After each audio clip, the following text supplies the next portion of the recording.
नमस्ते प्यारे साथियों, कैसे हैं आप सभी। आशा करता हूं बहुत ही अच्छे होंगे और अच्छे से पढ़ाई कर रहे होंगे। दोस्तों, आज हम आप सबकी समझ जो है हिंदी विषय से जो भी छात्र या छात्रा जो है TGT, PGT, JIC, KBS, NBS, LT grade इत्यादि परीक्षाओं की तैयारी कर रहे हैं, उनसे संबंधित आज हम 30 अति महत्वपूर्ण प्रश्नोत्तरी श्रृंखला लेके आए हैं जो परीक्षा के दृष्टिकोण से अति महत्वपूर्ण है। चलिए देर न करते हुए शुरू करते हैं प्रश्न संख्या 1 से। यदि मेरा वीडियो आप सभी लोगों को अच्छा लगे तो लाइक करें और सब्सक्राइब करें। इसके अलावा इसका पीडीएफ जो है आप मेरे टेलीग्राम चैनल या फिर व्हाट्सएप ग्रुप से प्राप्त कर सकते हैं। प्रश्न संख्या 1 है, आधुनिक हिंदी का आदिकाल किसका साहित्य इतिहास ग्रंथ है। बताइए आप लोग, आधुनिक हिंदी का आदिकाल जो है किसका साहित्य इतिहास ग्रंथ है। नारायण चतुर्वेदी का इतिहास ग्रंथ है, या फिर मैनेजर पांडे का इतिहास ग्रंथ है, या फिर नीलाभ का इतिहास ग्रंथ है, या फिर नीरजा माधव का इतिहास ग्रंथ है। तो बताइए आप लोग, आधुनिक हिंदी का आदिकाल जो है किसका साहित्य इतिहास ग्रंथ है। तो यह जो है नारायण चतुर्वेदी का इतिहास ग्रंथ है, इसलिए ऑप्शन नंबर ए सही हो जाएगा। जबकि हिंदी साहित्य का मौलिक इतिहास जो है नीलाभ का साहित्य इतिहास ग्रंथ है, जबकि नीरजा माधव का जो इतिहास ग्रंथ है वह है हिंदी साहित्य का ओझल नारी का इतिहास। चलिए हम लोग अगला प्रश्न देखते हैं। प्रश्न संख्या 2 देखते हैं। हिंदी के विधेयवादी साहित्य इतिहास के आदम प्रवर्तक शुक्ल नहीं प्रत्युत ग्रियर्सन है। यह कथन किसका है। डॉक्टर नलिन बिलोचन शर्मा का है, या फिर डॉक्टर मैनेजर पांडे का है, या फिर डॉक्टर नागेंद्र का है, या फिर डॉक्टर गणपत चंद्र गुप्त का है। तो बताइए आप लोग, यह कथन किसका है। तो यह कथन जो है डॉक्टर नलिन बिलोचन शर्मा का है, इसलिए ऑप्शन नंबर ए सही हो जाएगा। चलिए हम लोग अगला प्रश्न देखते हैं। किस साहित्य में सर्वाधिक चरित्र काव्य रचे गए। बताइए आप लोग, किस साहित्य में जो है सर्वाधिक चरित्र काव्य रचे गए। सिद्ध साहित्य में, नाथ साहित्य में, जैन साहित्य में, या फिर रासो साहित्य में। बताइए आप लोग जो है किस साहित्य में सर्वाधिक चरित्र काव्य लिखे गए हैं। तो वह लिखे गए हैं जैन साहित्य में, इसलिए ऑप्शन नंबर सी सही हो जाएगा। चलिए हम लोग अगला प्रश्न देखते हैं। पंजाब में नमक के पहाड़ों के बीच में बना बालनाथ का टीका नामक धार्मिक स्थल किससे संबद्ध है। सिद्धों से संबद्ध है, या फिर नाथों से संबद्ध है, या फिर जैनों से संबद्ध है, या फिर सिद्धनाथ दोनों से संबद्ध है। तो पंजाब में नमक के पहाड़ों के बीच बना बालनाथ का टीका जो है किससे संबद्ध है। तो यह जो है नाथों से संबद्ध है, इसलिए ऑप्शन नंबर बी सही हो जाएगा। चलिए हम लोग अगला प्रश्न देखते हैं। प्रश्न संख्या 5 देखते हैं।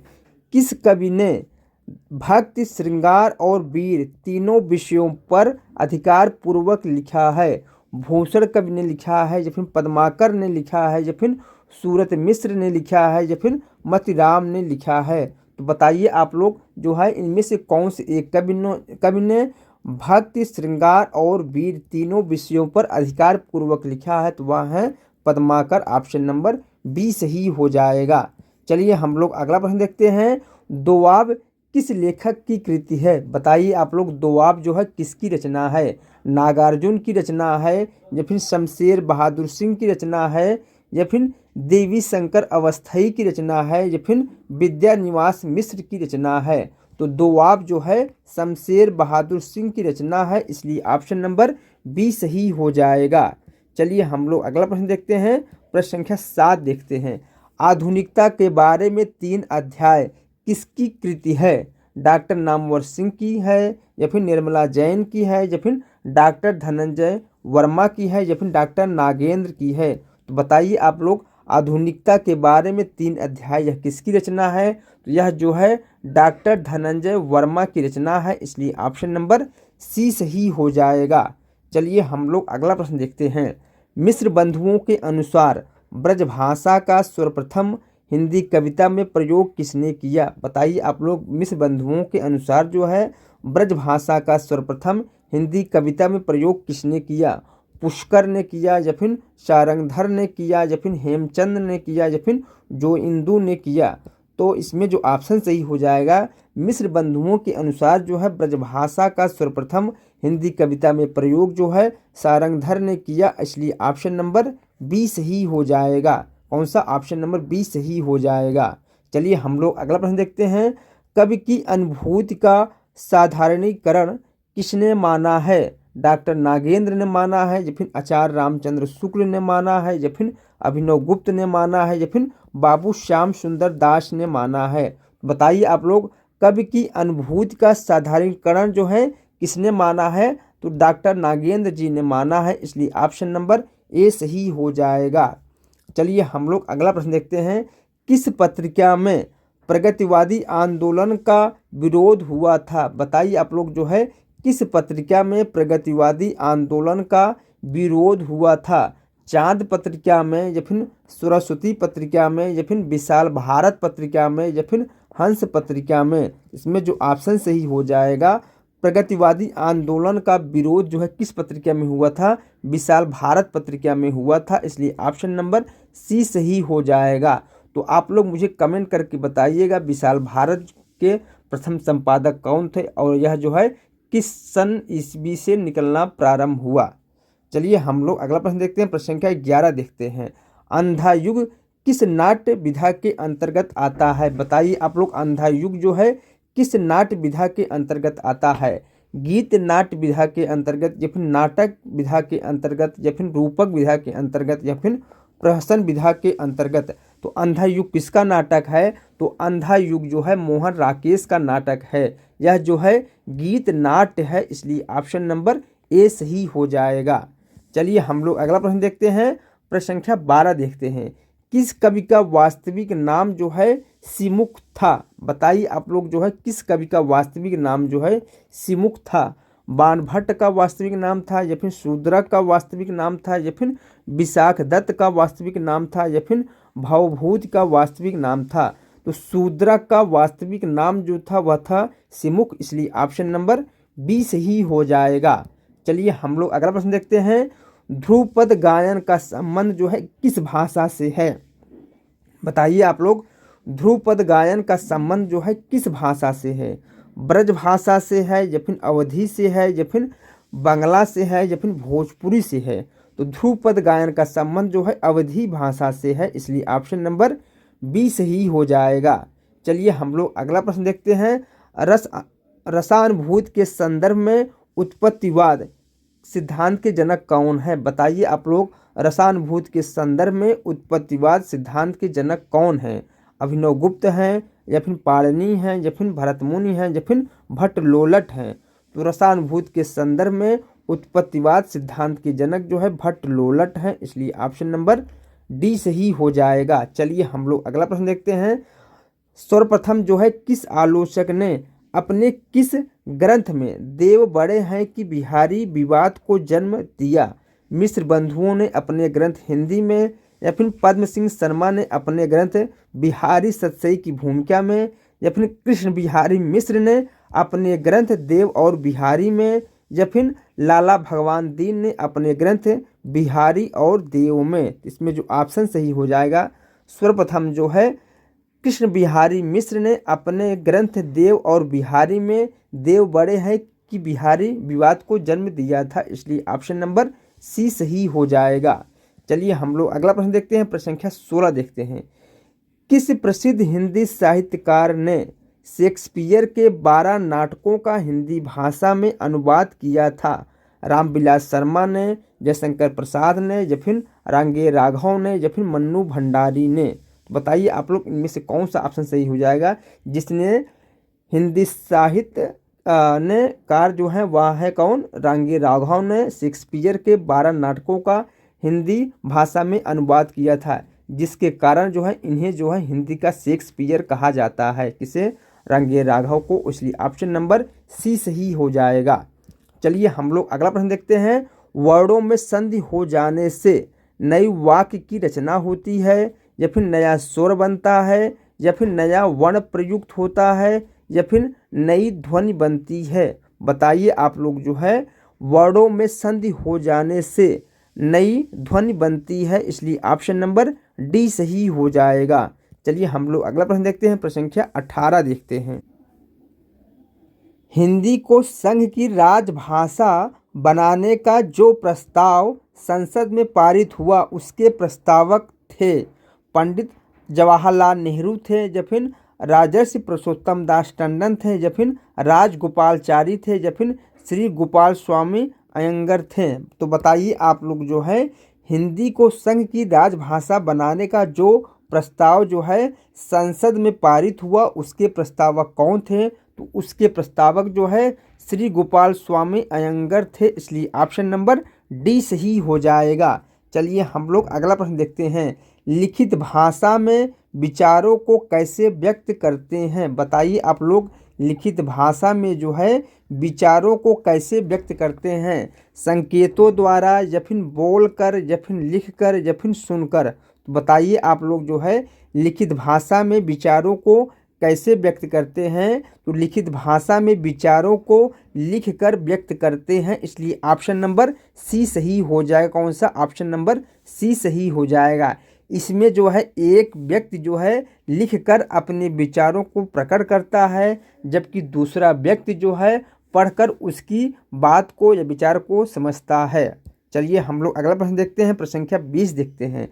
शुद्ध वर्तनी वाला शब्द है, बताइए आप लोग इनमें से कौन सा एक जो है शुद्ध वर्तनी वाला शब्द है? तो वह है मानवीकरण, ऑप्शन नंबर सी सही हो जाएगा। शुद्ध वर्तनी वाला शब्द है, बाकी तीनों जो है अशुद्ध वर्तनी वाले शब्द हैं। चलिए हम लोग अगला प्रश्न देखते हैं। बुरे दिन आना किस मुहावरे का अर्थ प्रतीत होता है? बताइए आप लोग बुरे दिन आना किस मुहावरे का अर्थ है? डर से कांपना, या फिर तंग आना, या फिर पस्त करना, या फिर तालू में दांत जमना। तो बुरे दिन आना मुहावरे का जो अर्थ है वह है तालू में दांत जमना, यानी कि ऑप्शन नंबर डी सही हो जाएगा, तालू में दांत का जमना। चलिए हम लोग अगला प्रश्न देखते हैं, प्रश्न संख्या 22 देखते हैं।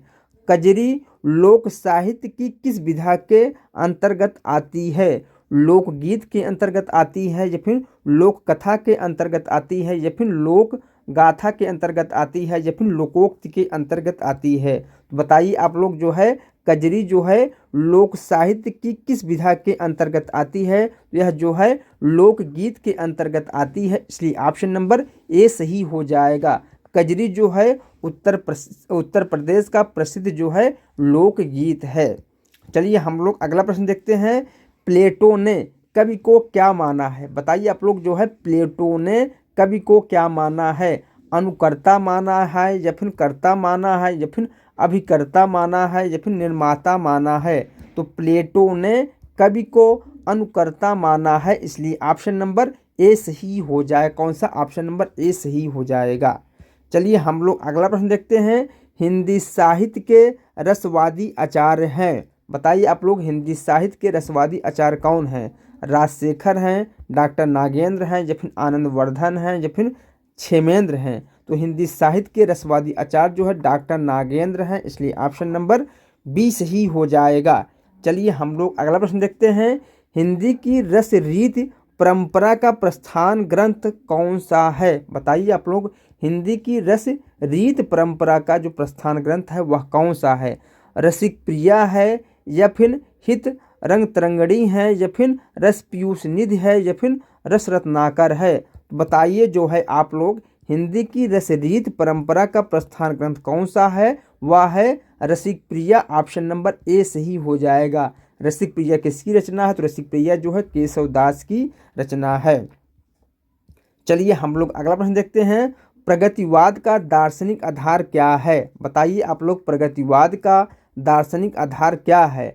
साम्यवाद है, या फिर प्रयोगवाद है, या फिर पूंजीवाद है, या फिर अस्तित्ववाद है?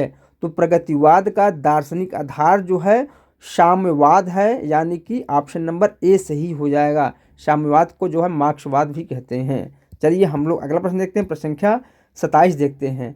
संवेदनात्मक ज्ञान और ज्ञानात्मक संवेदन सूत्र का प्रयोक्ता कौन है? गजानंद माधव मुक्तिबोध हैं, या फिर अज्ञेय हैं, या फिर सूर्यकांत त्रिपाठी निराला हैं, या फिर महादेवी वर्मा हैं। तो बताइए आप लोग जो है संवेदनात्मक ज्ञान और ज्ञानात्मक संवेदन सूत्र का प्रयोक्ता कौन है? तो वहाँ है Gajanan Madhav Muktibodh. Option number A सही हो जाएगा। कौन सा? ऑप्शन नंबर ए सही हो जाएगा। चलिए हम लोग अगला प्रश्न देखते हैं। निम्नलिखित में भारतेंदु की मौलिक नाट्यकृत नहीं है। बताइए आप लोग इनमें से कौन सी एक जो है भारतेंदु हरिश्चंद्र की मौलिक नाट्यकृत नहीं है? अंधेर नगरी नहीं है, कर्पूर मंजरी नहीं है, या फिर भारत दुर्दशा नहीं है, या फिर वैदिक हिंसा हिंसा न भवति। तो इसमें जो ऑप्शन सही हो जाएगा भारतेंदु की मौलिक नाट्यकृत जो है वह है अंधेर नगरी, भारत दुर्दशा और वैदिक हिंसा हिंसा न भवत। जबकि कर्पूर मंजरी जो है इनका अनुदित नाटक है, इसलिए ऑप्शन नंबर बी सही हो जाएगा। चलिए हम लोग अगला प्रश्न देखते हैं।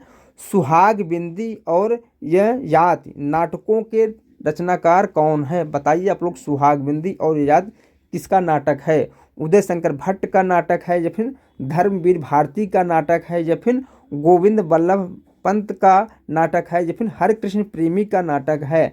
तो सुहाग बिंदी और ययाति जो है गोविंद बल्लभ पंत का नाटक है, इसलिए ऑप्शन नंबर ए सही हो जाएगा। गोविंद बल्लभ पंत का एक नाटक जो मशहूर है वह है कोहिनूर का लुटेरा। इनका जो है बहुत प्रसिद्ध जो है नाटक है।